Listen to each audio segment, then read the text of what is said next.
खुदावंद फरमाता है, कौन नबूवत से इनकार करेगा। हमारे लिए आज की पहली तलावत आमोस नबी की किताब 3 बाब 1 से 8 और 4 बाब के 11 से 12 आयत मुकद्दसा। ए बनी इसराइल, ये कलमा सुनो जो खुदावंद ने तुम्हारी बाबत यानी उस सारी नस्ल की बाबत फरमाया है जिसे मैं मुल्के मिस्र से निकाल लाया।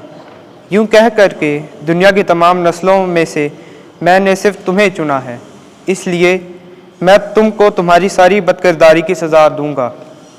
अगर दो शख्स एक दूसरे से वाकिफ़ ना हो तो क्या वो इकट्ठे चलेंगे? अगर शेर को जंगल में शिकार ना मिला हो तो क्या वो गरजेगा? या अगर शेर बच्चा ने कुछ ना पकड़ा हो तो क्या वह अपनी माद में से अपनी आवाज़ बुलंद करेगा?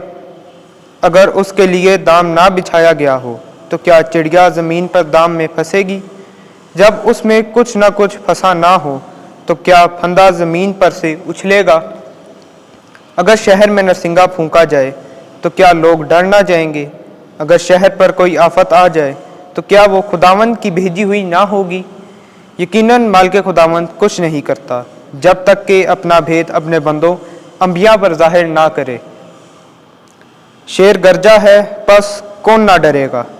मालिक खुदावंद ने फरमाया है, पस कौन नबूवत ना करेगा। मैंने तुम में से बाज़ को उलट दिया जैसे खुदा ने सदूम और अमूरा को उलट दिया था, और तुम उस झुलसी हुई लकड़ी की मानिद हो जो आग से निकाली जाए, तो भी तुम मेरी तरफ रजू नहीं लाए। खुदावंद का फरमान यूं ही है, इसलिए ए इसराइल, मैं तुझसे यूं करूँगा, और चूँकि मैं तुझसे यूं करूँगा, बस ए इसराइल, तू अपने खुदा के हजूर आने की तैयारी कर। पाकलाम के पढ़े और सुने जाने पर खुदा की बरकत हो। ज़बूर 5 जमायती जवाब। ऐ खुदावंद, मुझे अपनी सदाकत में चला, क्योंकि तू ऐसा खुदा नहीं जो शरारत से खुश हो। बदकार तेरे नज़दीक रह नहीं सकता और ना बेदीन ही तेरे हजूर खड़े होते हैं। जमायती जवाब।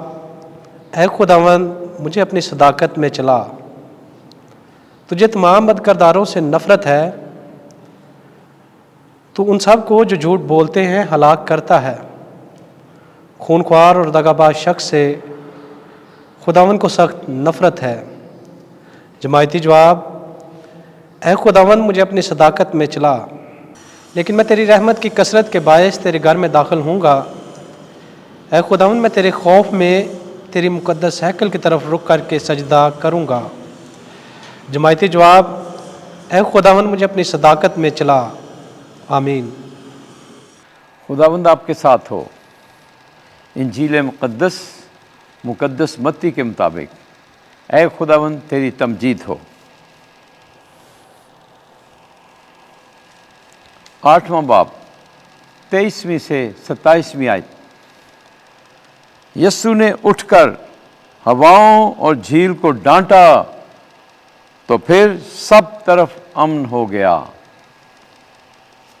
एक दिन जब यस्सु कश्ती पर चढ़ा, उसके शागिर्द उसके साथ हो लिए, और देखो, झील में ऐसा बड़ा तूफान आया कि कश्ती लहरों में छुप गई, मगर वो सोता था। तब उन्होंने उसके पास आकर उसे जगाया और कहा, ऐ खुदाबंद बचा, हम हलाक होते हैं। और उसने उनसे कहा, ऐ कम एतकादो, तुम क्यों डरते हो? तब उसने उठकर हवाओं और झील को डांटा तो बड़ा अमन हो गया, और लोग ताज्जुब करके कहने लगे कि ये किस तरह का आदमी है कि हवाएं और झील भी इसकी मानते हैं। इंजील मुकद्दस के वसीले से हमारे गुनाह मुआफ़ किए जाएं।